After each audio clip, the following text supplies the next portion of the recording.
Hi there, I'm John Solari, your host of the Method Actor Speaks. And I hope you enjoy it. I really enjoy you guys watching the show. And if you like it, there's more than 100 on YouTube under my name, John Solari.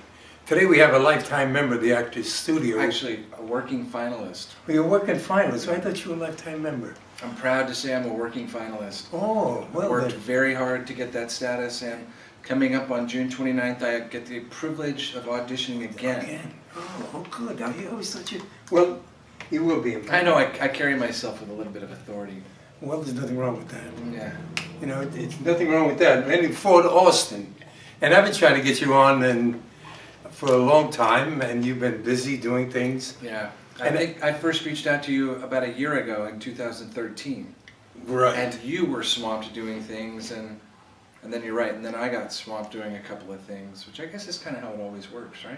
Sometimes. Just projects get in the way if you're looking. But you tell me that you had a story, before we get into all the work and everything. You said you had a story you wanted to tell people. Is that still available? Yeah, absolutely. Of course. So on March 9th, 2013, or 2011, sorry, March 9th, 2011, I was in a car accident coming home from the studio. Not the studio, but the lot on Santa Monica Boulevard and Formosa Avenue. And it was about 3 in the morning. I was driving a Porsche convertible. And the last thing I remember is feeling centrifugal force spinning out of control and slamming into a pole on the driver's side of the car. And I blacked out, and then I woke up in the middle of being extracted from the automobile with the jaws of life by a very wonderful firefighter who saved my life. And when he came up to the car, I said, "Oh, thank God you're here. Get me out of here. I want to live." And then he fired up the jaws of life, and I'd been shooting a couple of horror movies at that time. It sounded like a chainsaw. And I was in such shock that I thought, oh, they cut you in pieces and put you back together at the hospital. And I just shrieked out, "No, fuck it, just leave me alone, I'll figure it out myself." And then I collapsed. And I woke up 2 weeks later from a medically induced coma with my wife standing over me after cycling through many dreams and visions, because in a coma, you hear everything people say. Really? Everything. And your mind your ears are open and your eyes are closed, so your mind extrapolates a visual to go along with the coma. So I would imagine family members doing weird things while they were talking to me. For instance, I had an uncle who came and visited me, and I imagined that he was dressed in jodhpurs as the California Highway Patrol officer who would ride a motorcycle with a big Yosemite Sam mustache. And he was planning on taking me up the coast.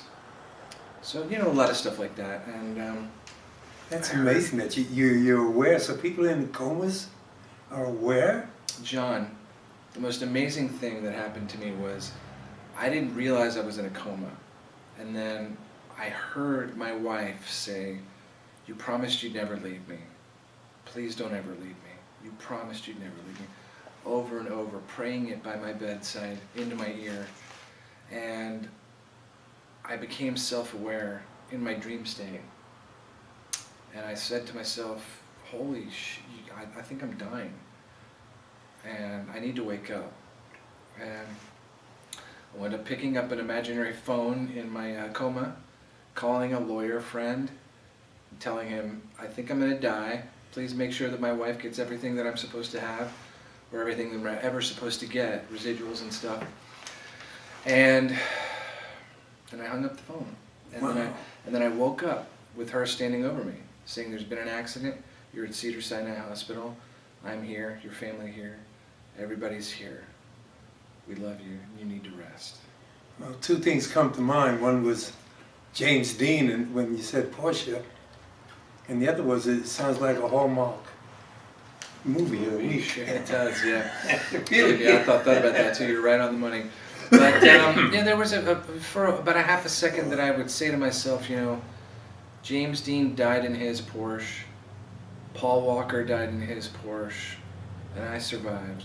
Well, I was you got to lucky be enough. meaning that. Yeah, and they were the exact same cars. Well, you aren't a member yet, so you still got time. That's what it is. Yeah, God wants me to be a member. You know, You're listening, Marty. Make sure that happens. Dean was a member. Yes. And so that's what happened. Unbelievable.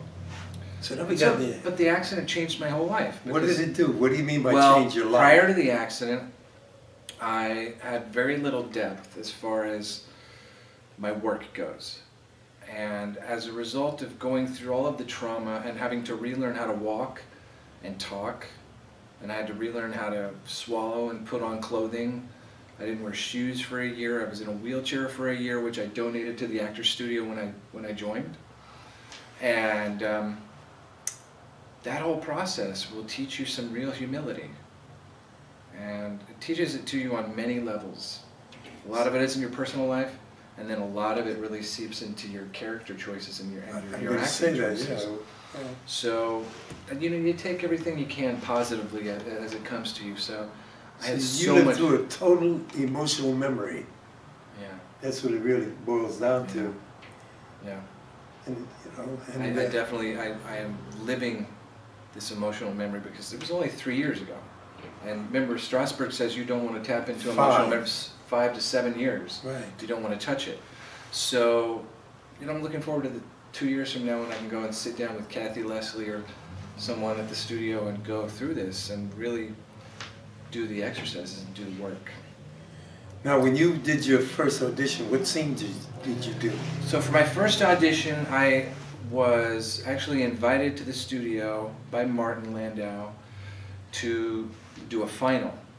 And I had no idea what I was going to do, so I wound up going down to Samuel French and looking for ideas. And I met a girl there that I sort of flirted with in the aisle. And I think my first line to her was, "Gosh, you were one of the most beautiful people I've ever seen. What are you doing at Samuel French?" And she said, "I'm looking for a scene for my audition for the studio." Really? And I said, "Really?" And she said, "Yes, Martin Landau invited me to audition." I said, "Hey, same here." So we looked at some scripts and we wound up choosing Betrayal by Harold Pinter. It was scene 5 from Betrayal, which we timed it out and it was perfectly 5 minutes. And in the end, I got passed on to working finalist status, and my partner did not. Oh, so we won't mention her name then. Yeah, but so what I think, and she's a very talented actress, and what I think about the choice that we made as a scene was probably not right. If there's anybody else out there thinking of doing a scene from that play for the studio, it's a very, very difficult scene because it's so inner, it's so interior. It's basically all subtext, and if you are not able to drive that subtext effectively back and forth, throwing the energy back and forth, and if it bobbles at all, it seems like the scene is really dead. Well, why did you pick the scene? Who picked it, you or her? We picked it because we sat down and we read through a variety of scenes, and that was one that, when we first read it, there was an energy between us. There was an electricity.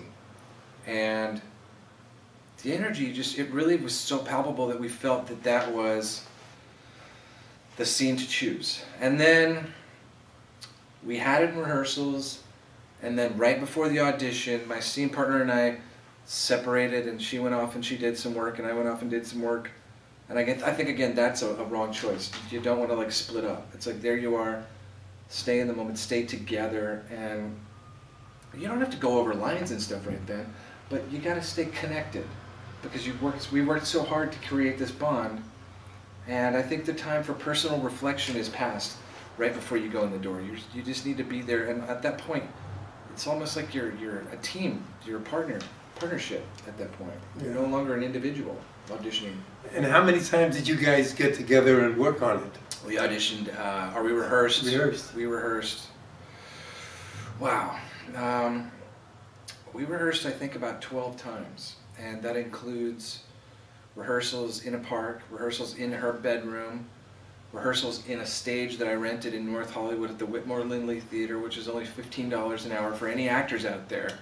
The Whitmore Lindley is $15 an hour, and it's perfect. That's great. Yeah. A little black box. So we wound up rehearsing in that one about 6 times, and then we picked up rehearsals on the other stuff. And we would do a lot of different things in the rehearsals because I really like to shake things up. When I rehearse, I don't like to make the same choice ever because I really want to see. I want to see if if I'm making real choices that are evolving and changing as I go through the scene. So, you know, I want the scene to start in one place, and I want it to go to a different place and then end somewhere else, right? Right. So by rehearsing, let's say you and I are doing a scene, and it's like something where we hate each other, or it's like The Odd Couple, right? Right. So as a rehearsal, just a rehearsal, I would say let's do it like we really like each other, and we're really happy that we moved in together, and everything is great, and you love it. You're Oscar, and you love everything that I do, and I'm the other guy, and I love everything that you do. And then you find little moments within the scene where it might work. It possibly won't, but it's the exploration that's key there.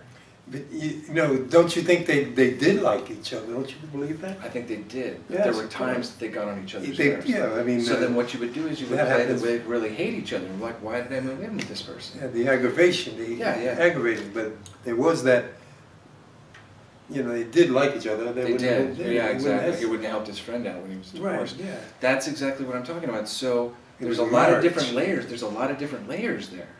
Yeah. So to play it all those different ways, I only like to work on one thing every time I rehearse. Uh-huh. Because if I do more than that, I just sort of lose track of it and get overwhelmed. So You like to surprise yourself. I love to surprise myself. I hate planning things out.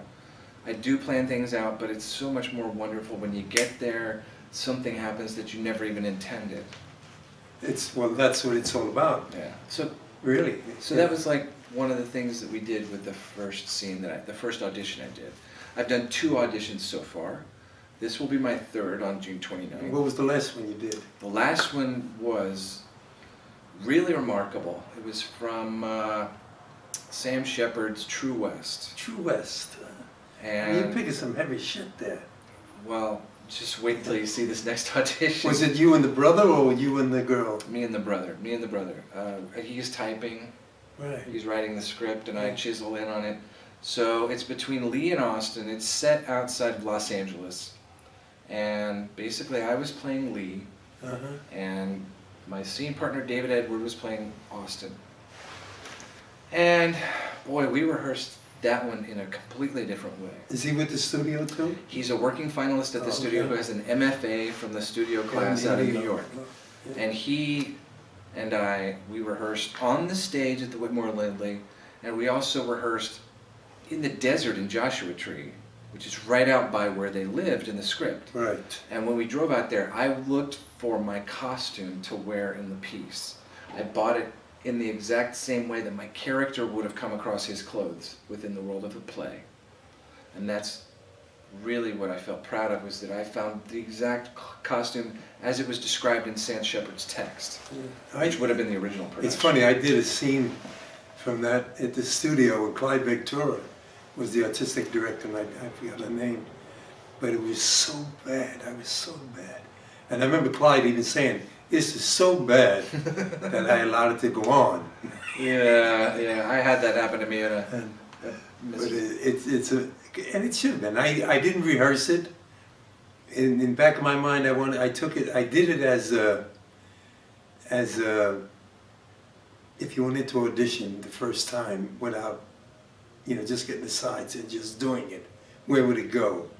And that's the way I did it. Because the studio allows you to do that. Yeah.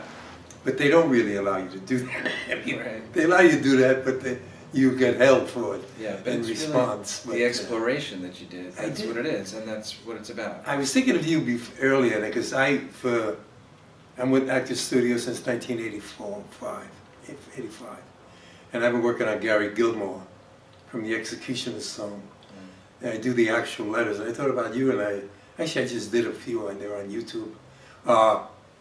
It's a great piece, the letters. It's something you might want to look into working on. Definitely. It's Norman Mailer wrote the book, The Executioner's Song. Really wonderful piece, but What drew you to it? actually, a friend of mine, Ed Binns, he's passed on. He said you should play this part when it came out in 1979. The book, Norman Mailer read it, but they gave it to Tommy Lee Jones. Got it because I had just come out of prison, and I got out of prison, and And we Like had in the play? No, in real life. When were you in prison? I went away in 1973, 72. Well, let's talk about that for a second. Well, we'll talk about that another time. But I mean, a lot of people know that. There's the movie, The 7 Ups. If you ever see that movie, it's It's about you?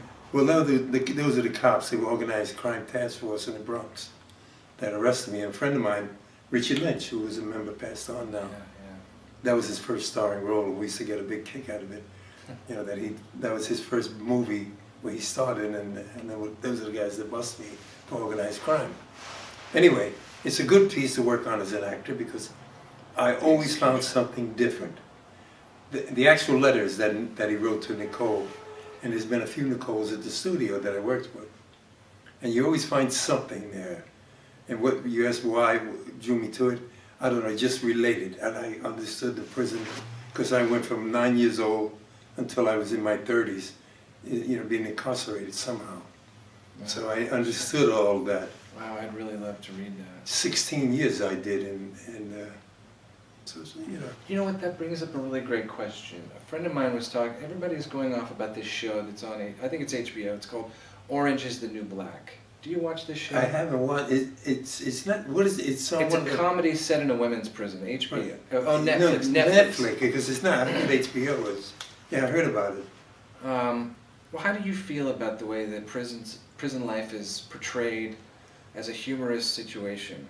Well, it can be. I mean, tragedy is comedy. Let's face it, you know. Yeah. I mean, I don't know if you're even more. Just wait until I make a comedy about my accident. Yeah, well, that's, you know, when people were talking about it last week at the studio about comedy, you know, you're telling something serious and people are laughing. Yeah. And you ask them, what the fuck are you laughing at? There's actually a play that I'm looking at right now called Whose Life Is It Anyway?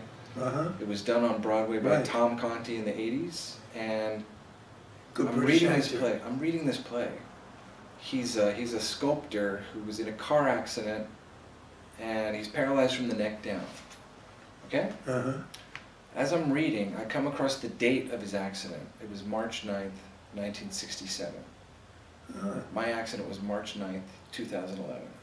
I became an actor in '67 in Greenwich Village. Which part of the village? The West Village. There's only one village. Over by there. 4th and Christopher? Well, a little further, Bleecker Street. Yeah. Because I lived on King Street. I lived in the East Village, 7th and 1st. See, we never called it. That was the East Side to us back in the '60s. Yeah. Then they started calling it the East Village. And then Alphabet City came in. Yeah, I was Boy, that standing a bar over dump. there on Avenue B, and right across the street from, well, Off Tompkins Square? no, but Thompson Square was down a little further. It was closer to Stuyvesant Town, Cooper's Village, Stuyvesant Town, by 14th Street. Let me ask you a question about the studio to you. What was the scene that you auditioned with to get in? My final was done. I did Frankie and Johnny. Yeah. And the only reason I did it, Salome Jens. I asked her, what should I do? Love Salome. She's my idol. And she told me to do it, and I read it. I did it with, her name will come to me in a minute. But I told Salome, I don't relate to this. She says, it's you, just do it. And Judy Baldwin I did the scene with. And I said, okay. I had no idea. I knew it was Mark Rydell, Marty Landau, and Cindy Pollock were the judges that day. And I went in and I just did it. Until this day, I don't remember what I did. Well, let me ask you. Salome said it was just you, right? Yeah, She said, just do it. It's just you. Just do it. So, don't you think that's what we're supposed to look for in pieces? Well, that's what they want you to look for. Just, it's you. It's you. That's you. They ask you to find something contemporary that's close to you. And when you do something, it should always be that. If I was this character, how would I do it? There's a lot of times that you aren't in that situation because of TV or film.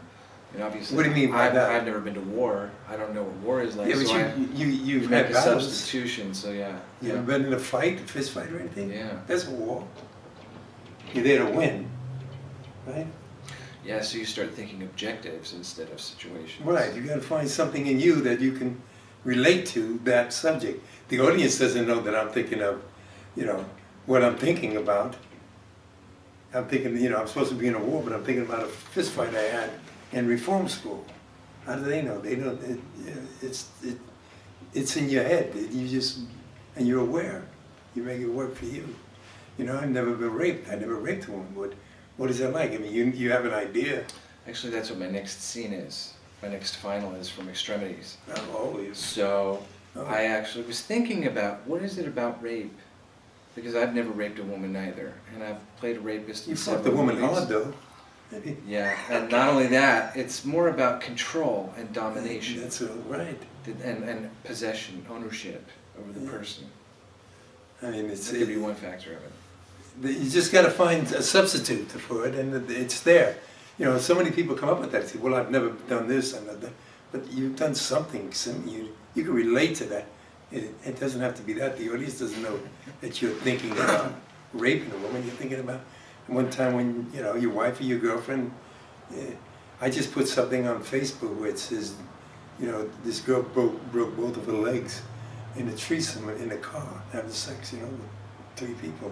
And it says, you know, don't have sex in a little car. And you're thinking about it, having sex in a car. I remember in a Volkswagen. Yeah, I had sex in a Fiat once. So all the controls were bent when we got done. Well, you know, there's that, well, you know, it's all out of place. Everything is jumbled. Before you came to the studio, what made you become an actor? So there was an acting class. So I was born in Oklahoma and raised in Texas, and then I went to Lou Antonio's country. Yeah, and actually Lou Antonio and I both are in a museum out in Oklahoma. Oh. What do you have a museum for? For making movies, for being an actor and directing movies. You direct too? And Yeah, I was directing about 12 movies. I had directed about 12 movies total before my accident.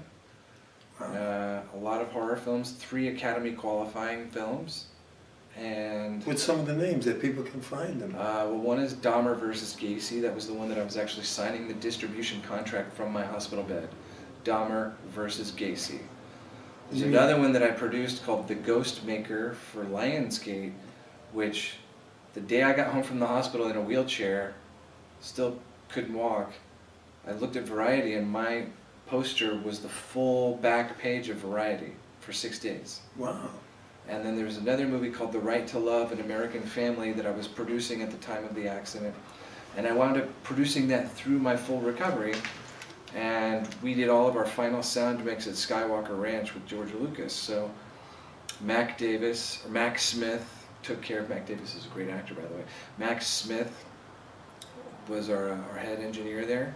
And I got to go up to Skywalker Ranch on crutches for our final screening. And then we had our world premiere at the Castro in San Francisco. This is called The Right to Love, an American Family. What was that about? The right It was a documentary about same-sex marriage that followed okay. a male-male couple in San Francisco with their 2 adopted children. Oh. And it was a great movie because we actually got a priest to go on camera saying that that homosexuality was a term that was invented and inserted into the Bible in 1947. Well, I can believe that. Yeah. You know, I mean the Greece and homosexuality, it goes so far back, and it wasn't All the frowned way back. upon. It wasn't frowned upon. It was an accepted thing. You know, I lived in a village, so I've been around. I know a few things about What was that. it like living in the village? In what, The village was 60? 67. Jeez, man. Did you like Inside Llewyn Davis? Who? Inside Llewyn Davis, the Coen Brothers movie that they just came out last year. No, I didn't know. It was set in the village in 1966. Really? Yeah. I would have loved to have seen that. The village was a different world. This is back when Joe Papp was running the Public, The right? public theater and all that. And I remember Pacino was playing at the Circle in the Square. Yeah. I think it was the Indians Want the Bronx or something. But I mean, the village then was a whole world. It was great times, and And it was unique to any other part of New York. yeah, it was, well, of Now course. it's homogenized. Everything is homogenized. There's no more imagination. I was talking about, now you've been involved in a lot of films as a director and all this stuff. I was talking about casting, Marion Doherty and all Yeah, that. with her townhouse. Yeah. But she started with the, Houston Actors Studio people and all that. And that all of that is gone today. It's all corporations And you even hear, that's why the work is not being done anymore. If you make a sex tape, you're liable to, and you can, get a series. I thought this was going to be a sex tape today. Me and too. Then I showed up and it was an interview. What's going on? There's a thing that I have a question about. So you bring up the difference in acting. I had a realization about a week ago that the problem with a lot of actors now. How did you become an actor? I became an actor on the bed. But how did you get your training? Her name was Renata Manhart, And did she give you scene work? Did you ever do a play? yeah, I did. My first play was Office Descending. And then, that's a great one. And then Tennessee Williams. That's a great scene to audition with. So, you did a lot of stage time. Oh, yeah, in New York, I did a lot. I did a lot of stage time too. Yeah. I did Cat on a Hot Tin Roof, I the did Philadelphia premiere of The Grapes of Wrath, I did. Pinter's The Homecoming, Death of a Salesman with Lisa Richards and Ralph Waite. Oh. And So you know a lot of students. I do. Lisa Richards. Oh, so here's my story about the studio. About 7 or 8 years ago, I did a play at the Tiffany Theater with Jimmy DiStefano and Jerry O'Connell and Jennifer Grant, whose mother is Diane Cannon and her father was Cary Grant. Cary Grant, yeah. We're doing this play. After the play, Jimmy goes, "Hey, let's go down to the studio." And I said, "Oh, I can't. I'm not a member. I don't know even anything about it. I have no idea what the studio is." And he's like, "All right." So then, after the accident, I show up at the studio. My first class is with James DiStefano. He teaches it. And I do a scene with Alan Miller. Alan and I do a pretty good job at the scene. And I'm sitting there going, well, I'm an observer, but Jimmy put me up because he knew me. Right. I had a history with him. So I started working my muscle there. I go to the next class, and it's Lisa Richards teaching it. Yeah. And she and I don't recognize each other for 2 weeks. We're doing sense memory together. And then 2 weeks later, she goes, "You should do Death of a Salesman." And I said, oddly enough, I did Death of a Salesman with Ralph Waite at the Paper Mill Playhouse. And she says, "Well, I did Death of a Salesman with Ralph Waite at the Paper Mill Playhouse." We both looked at each other, and then we remembered that we would take a bus from New York City to Jersey every day and do the show.